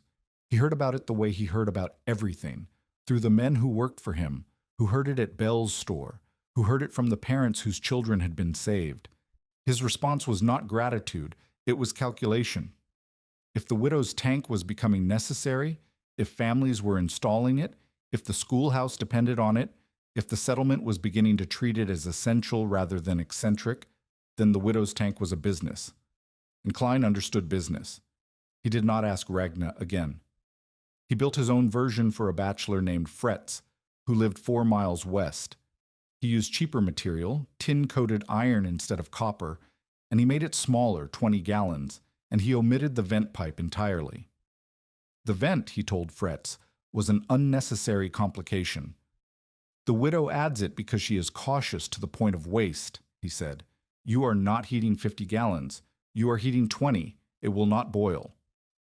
20 gallons in a tin-coated iron tank around a stovepipe that could reach 400 degrees on a hard firing. Ragnar learned about the installation from Mercy, who heard about it from Fretz's nearest neighbor, who had watched Klein's men mount the tank without a vent and thought it looked wrong but did not know enough to say why. Ragnar rode Teague's borrowed mare 4 miles in the cold to Fretz's cabin. She found the tank already in place, squat, dark, sealed at the top with a flat iron cap soldered shut. No vent, no fill funnel with an overflow, no vent hood. A closed system sitting around a stovepipe with nowhere for steam to go. Fretz was a bachelor of 53 who had survived 2 winters on the prairie by the simple method of being too stubborn to leave and too proud to ask for help. He did not want a widow telling him that the tank he had just paid $4 to have installed was wrong. Klein said it was safe, Fretz said. Klein said the vent was waste. Klein is wrong.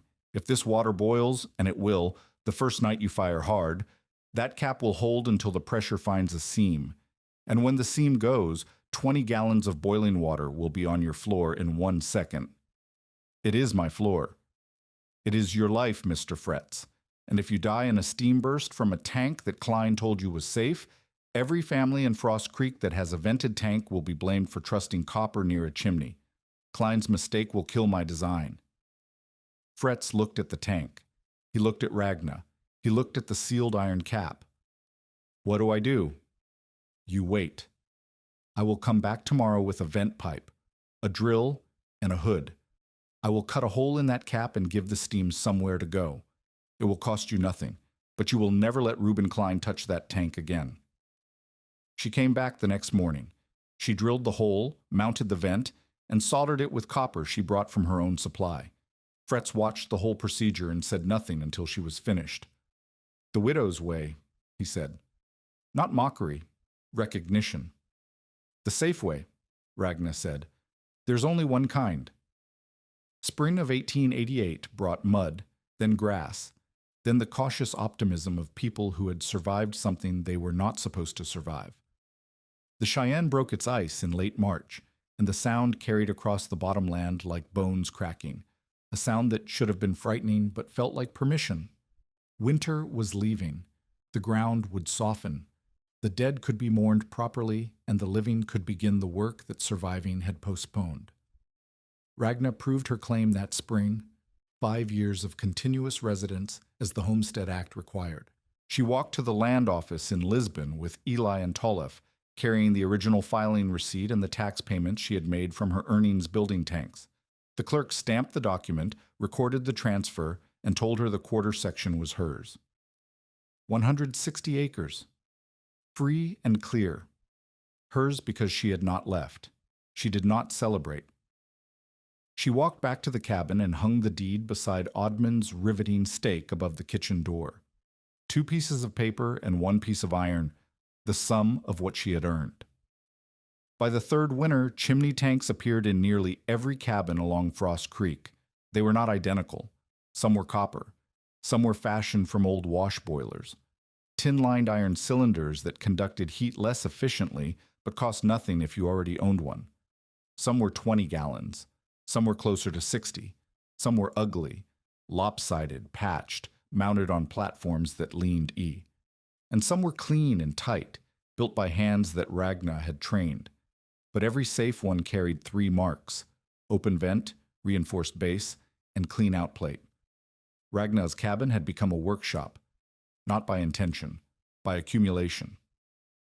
The lean-to held copper sheeting, rivet stock, solder, flux, and the tools Oddman had left behind: the riveting stake, 2 forming hammers, a punch set, and a bending brake he had built from scrap iron, and a wagon spring. The workbench was scored with cut marks and burn spots, and the green stain of copper dust worked into the grain. Eli, now 10, could fold a lock seam tighter than most grown men. Tollef, 7, sorted rivets by size into tin cans and counted them with a confidence that came from 2 years of practice. Ragnar did not run a business. She did not hang a sign or set prices. She built tanks for people who needed them. When they could pay, she charged for materials and labor, copper at cost, solder at cost, her time at the rate a carpenter would charge for comparable work. when they could not pay, and widows could not, and new claimants could not, and families who had lost livestock to the winter could not. She took what they could offer: wood, flour, help digging post holes, a day's labor on her hayfield, a sack of seed potatoes. The economy of the chimney tank was not cash. It was survival traded for survival. Ragna had been the widow who could not buy solder on credit. She did not forget. She taught the way Oddmund had taught her, through action, through failure, through the specific correction that stayed in the hands longer than any lecture stayed in the mind. She taught Mercy Phelps to listen for seam leaks by pressing a dry cloth against every joint after the first hard firing and checking for damp spots the size of a pinhead. Mercy had the ear for it. She could hear a weeping seam the way she heard a baby's breathing change in the night, not the sound itself, but the absence of the sound that should have been there. She taught Teague's nephew, a young man of 22, who was building a cabin on the quarter section north of Teague's place, to leave room for expansion. He had fitted his iron straps flush against the copper, and Ragna made him loosen every one. "A finger's width," she said, holding her hand against the gap. "Cold copper is smaller than hot copper. If you choke it cold, it splits when it warms." The nephew loosened the straps. 2 weeks later, after his first hard firing, he came back to tell her the tank had not made a sound. "It just sat there," he said, as if expecting applause. "That is what it is supposed to do," Ragna said. "The ones that make sound are the ones that scare me." She taught Mrs. Bell, who ran the laundry room behind the store, that a spigot was a valve and not a handle. Mrs. Bell had been hanging wet clothes on the spigot arm to dry, and the weight had torqued the copper fitting until it wept at the solder joint. Ragna resoldered it, showed Mrs. Bell the crack, and said, "This spigot holds back 40 gallons of hot water. If it fails, the water goes where you are standing." Mrs. Bell did not hang clothes on the spigot again. Each lesson carried Oddmund's voice. Each correction echoed his method. Ragna did not quote him. She did not tell stories about him. She simply taught the way he had taught, and the people she taught would someday teach others the same way, and the knowledge would pass forward through hands and habit rather than through words. Klein's reckoning came in February of the third winter, and it came not with an explosion but with a slow, terrifying failure that was worse because everyone could hear it happening.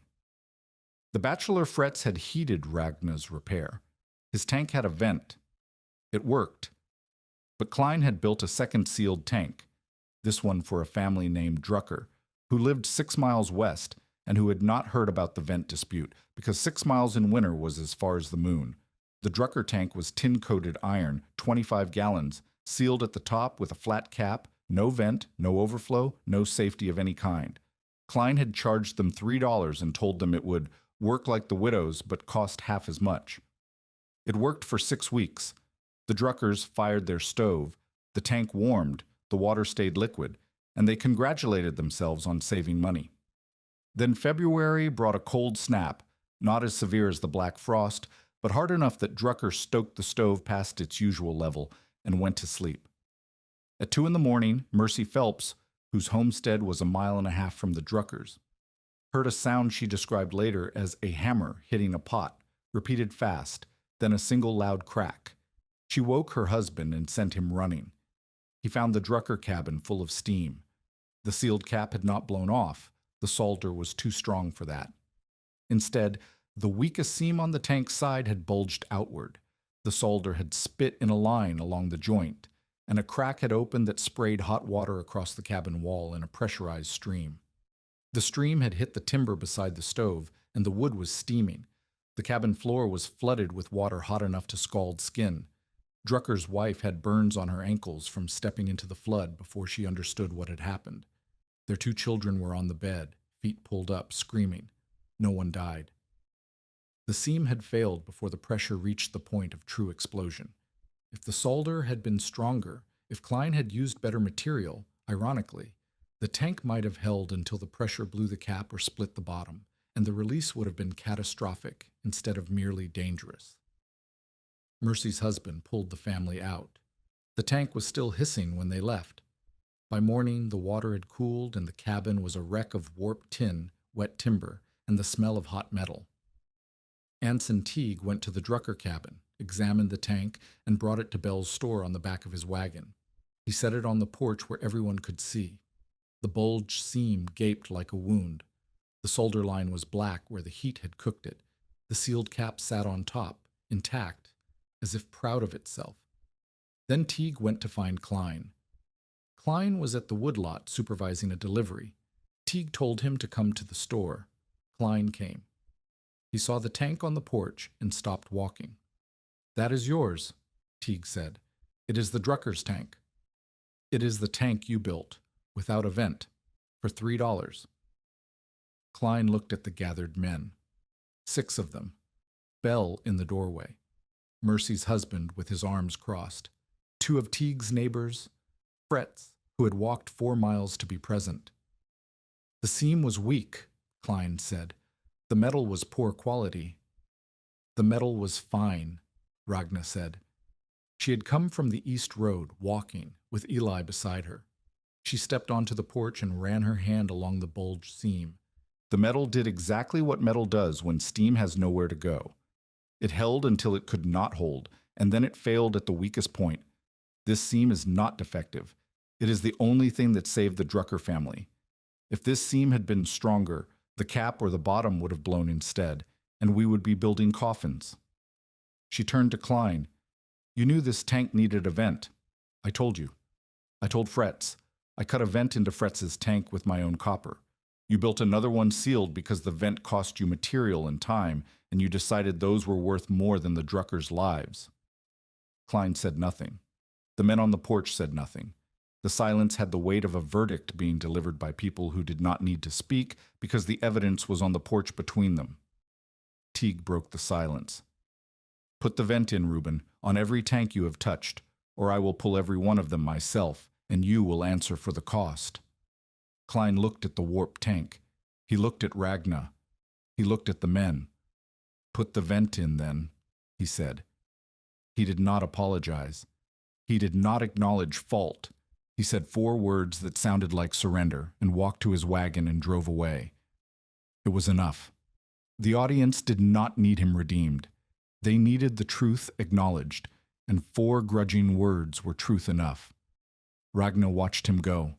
She felt no triumph. She felt the weight of what had almost happened. A family scalded, a design blamed, every tank in the settlement pulled and discarded because one man had decided safety was a luxury. She turned to Fretz.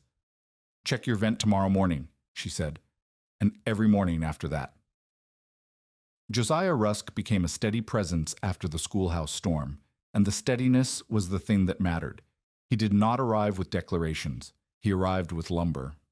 After the vent incident at the schoolhouse, he built a proper vent hood, copper-lined with a pitched cap that shed ice and a wire rod stored on a hook beside the stovepipe. He brought the hood to Ragna's cabin to show her before mounting it. "Will this shed ice in a north wind?" he asked. She examined it. The pitch was steep enough. The copper lining would warm from the steam and resist freezing. The cap overhung the opening by an inch on all sides. "It will work," she said, "but the wire rod should be longer. If ice builds past the hood, you need to reach inside from below." He nodded. He went home. He came back 2 days later with a longer rod and a second hood. "For your cabin," he said. "Your vent hood is the original. It is thinner than it should be." She looked at the hood. It was well made. The copper was clean. The solder was neat. He had learned to solder from watching her at the schoolhouse installation, and he had practiced on his own. "You are getting better," she said. "I have a good teacher." She almost smiled. "You have a good lesson book. I saw the notes." Their partnership grew through work because work was the language they both spoke and trusted.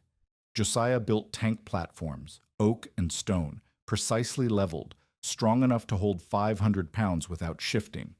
Ragna built the tanks that sat on them. They developed a rhythm. He would arrive with cut lumber. She would have copper shaped and ready, and they would spend a day fitting one to the other while Eli and Tolliff handed tools and fetched water. He asked permission to court her while holding a brace beam in place. They were installing a tank in the cabin of a new claimant, a German widow named Marthe Solheim, who had arrived in the spring with 3 children and an expression that Ragna recognized because she had worn it herself. The platform was set. The tank was ready to lower. Josiah held the brace that would keep the beam from shifting during the lift, and he said, without looking at her, "I would like to call on you, Mrs. Vangen, if you are willing." Ragna looked at the brace beam. She looked at the tank. She looked at the man holding the beam steady with both hands while asking a question that required more courage than carpentry. "You may call," she said, "after the tank is in." He called. He called often. He brought lumber and questions, and once a book of poems that he said had belonged to his first wife and that he wanted Eli to have because Eli was the strongest reader he had taught. Ragna accepted the book and put it on the shelf beside Kittle's Bible. They married in the spring of 1889. The ceremony was at Bell's store because Bell's store was where everything in Frost Creek happened. Mercy stood beside Ragna. Teague stood beside Josiah. Eli held Tolliff's hand and did not cry, though Tolliff cried enough for both of them because he did not understand what was happening except that his mother was happy, and that seemed like a good enough reason. The marriage was not rescue. It was partnership. Ragna had already proved the claim, built the tanks, taught the method, survived the storms, and buried the mentor. She did not need Josiah to save her. She needed him to build platforms, teach her children long division, and argue with her about vent placement when he thought she was wrong, and she thought he was wrong, and neither of them would yield until they tested both versions, and the copper told them who was right. The copper was always right. The years compressed the way frontier years did, not gently but unevenly, with long seasons of labor and short bright moments that memory kept when everything else faded. Ragna and Josiah had 2 more children, a girl born in 90, named for Odmund's niece who had sheltered him, a boy born in 92, named Kittle because Ragna wanted the name on the land where it belonged. The cabin grew. Josiah added a room to the east side, then a proper root cellar beneath, then a porch on the south face where the sun hid in winter and the children could sit in the warmth without going outside. The original 12 by 16 cabin became the kitchen, and the original tank, the one Ragna and Odmund had built from distillery copper, still stood around the stovepipe, still warming water, still ticking softly when the fire rose. The seams had been re-soldered twice. The clean-out plate had been replaced once. The vent hood had been upgraded to Josiah's design, but the copper was the same copper Ragna had dragged from the Cheyenne ruin on a stone boat, and the rivets were the rivets she had set with Odmund guiding from his stool, and the water that moved inside it still followed the same lazy path, hot water rising near the pipe, cool water sinking along the outer wall that Ragna had first seen in a glass jar full of oat chaff. By 1895, the rail line from Lisbon carried factory-made range boilers, stamped steel tanks with threaded fittings, and safety valves machined to tolerances that no tinsmith could match by hand. They were cheaper than copper. They were lighter. They were uniform, predictable, and backed by the reputation of Eastern manufacturers who had never seen a Dakota winter but understood pressure ratings. Ragna did not resent them. She examined one at Bell's store, turned it in her hands, looked at the machined safety valve and the threaded spigot and the stamped label that said, "Tested to 40 pounds per square inch." "Same principle," she said to Josiah. "Same principle," he agreed. "Better metal." Better metal does not mean better knowledge. The valve works because someone decided steam must have somewhere to go. That is what Odmund taught me with a cork and a copper tube. She set the factory boiler down. She did not buy one. Her copper tank was still working. It would outlast her, and she knew it. The frontier changed around her the way frontiers change, slowly enough that each day felt the same, fast enough that a decade could not be recognized from its beginning.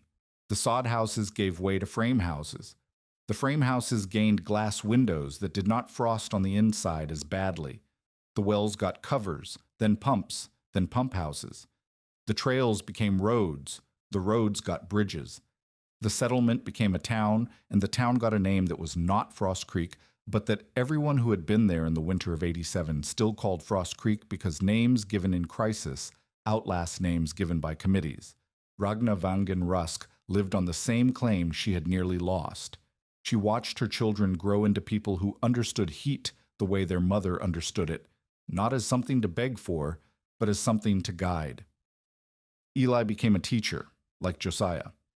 Tolliff became a carpenter who built houses with vent clearance around every stovepipe, because his mother had taught him that a pipe was not a waste channel, but a resource, and a house that let its heat escape was a house that did not understand itself.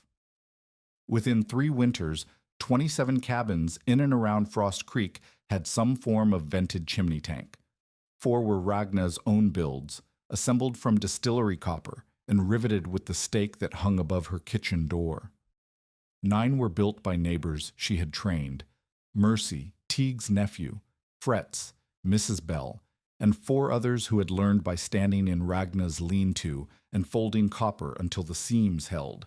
The schoolhouse tank became the one parents mentioned first when winter clouds turned low and children needed to be kept safe. Ragna Vangen Rusk lived out her years on the quarter section that Kittel had filed, and she had proved.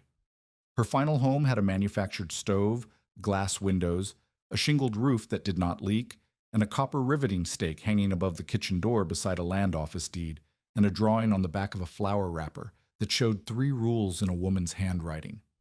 She died in the bed beside the stove, in the room where the original tank still stood, in the warmth that moved through copper, the same way it had moved the first night she opened the spigot and held the heat in her hands. Reuben Klein had stood at the hitch rail outside Bell's store in November of 1886 and said the copper knew how to blow. On Ragna's last winter morning in Frost Creek, a younger woman stepped into a new claim cabin before dawn. Her stove was down to coals. Her bucket was not frozen. From the side of her chimney, a small copper tank ticked softly as warm water moved inside it, rising and falling by the same patient rule Ragna had learned, with her hand on a hot pipe and a frozen bucket 4 feet away. The town had laughed at the fat chimney. By then, every roof in the valley had one,